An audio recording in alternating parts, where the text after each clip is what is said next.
Hello दोस्तों, इस video में हम प्रश्नावली 11.2 का पहला प्रश्न करेंगे और इसमें हमें त्रिभुज एबीसी की रचना करनी है जिसमें आधार बीसी दिया है, एक एंगल दिया है आधार कोण और जो बाकी दो भुजाएं हैं उनका योग दिया है।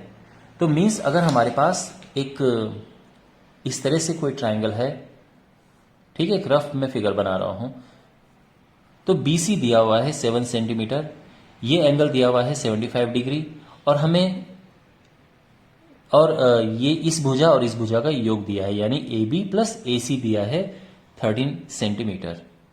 तो हमें इस ट्रायंगल की रचना करनी है। तो देखो कैसे करेंगे, स्टेप बाय स्टेप मैं आपको बताता हूं। सबसे पहले आधार ड्रॉ करते हैं। तो आधार 7 सेंटीमीटर हम ड्रॉ करेंगे।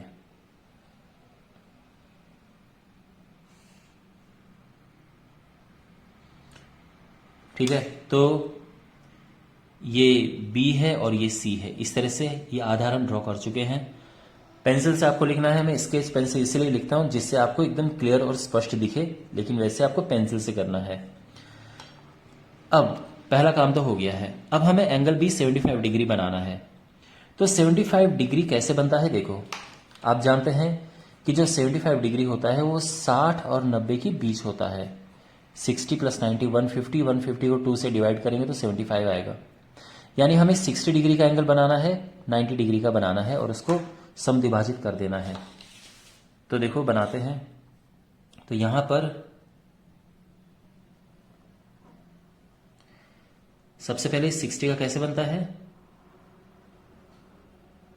ये हमने चाप बनाया और ये कट मार दिया है, तो ये तो बन गया 60 का। तो 60 का तो बन गया। 90 का बनाने के लिए हमें 120 का बनाना होता है, क्योंकि 90 60 और 120 के बीच होता है। तो ये 60 है, ये 120 है और ये है 90। तो इसके लिए लाइन हम ड्रॉ कर देते हैं।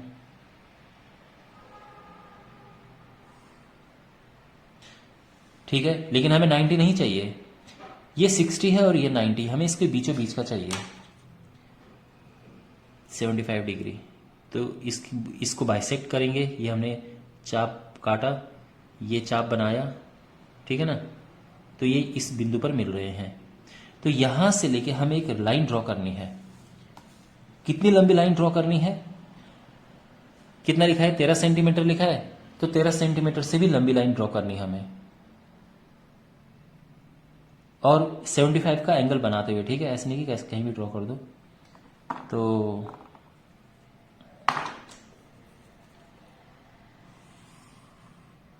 ये लाइन ड्रॉ हो गई है और इसको हम यहां पे लिख देते हैं x। इतना क्लियर है अभी तक। तो हम क्या कर चुके हैं, हमने ये बेस बना दिया है और ये एंगल बना दिया है और ये लाइन हमने एक लंबी सी लाइन हमने ड्रॉ कर दी है। यहां पर हम इतनी लंबाई का BD कट करेंगे। 13 सेंटीमीटर पे हमें BD लिखना है।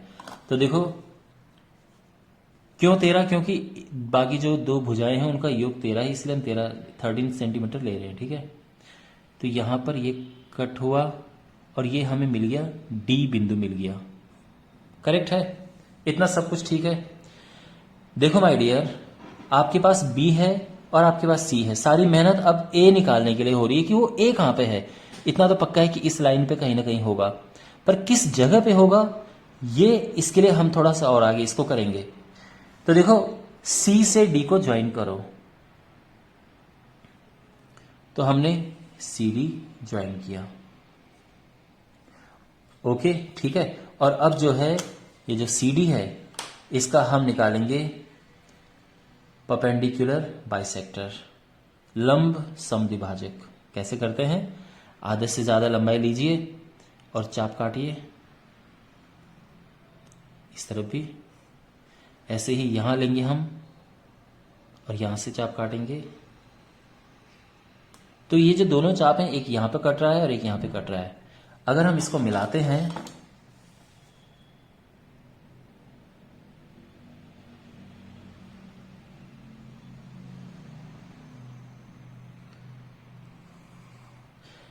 तो उससे क्या होगा, ये जो लाइन है ये CD का लंब समद्विभाजक है या फिर इसको बोलते हैं परपेंडिकुलर बाइसेक्टर। ओके, ये शब्द याद रखना आप। हिंदी में बोलते हैं लंब समद्विभाजक और इंग्लिश में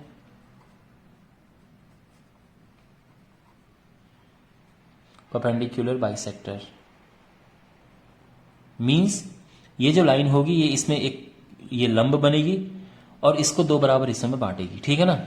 ये होता है। एनीवे आपको ये 90 की आवश्यकता नहीं है, बट ये लेकिन देखो ये परपेंडिकुलर बाइसेक्टर, इसने इस रेखा को जहां पर काटा वो बिंदु ए हो गया है, ये पॉइंट ए हमें मिल गया है ये वाला। तो इससे हम मिलाएंगे सी को और हमारा फाइनल आंसर हमें मिल जाएगा, ठीक है। तो जो ये एबीसी है ये हमारा फाइनल ट्राइंगल बन गया है। ओके, वेल मैं उम्मीद करता हूं कि आपको ये समझ आया होगा। Thanks for watching.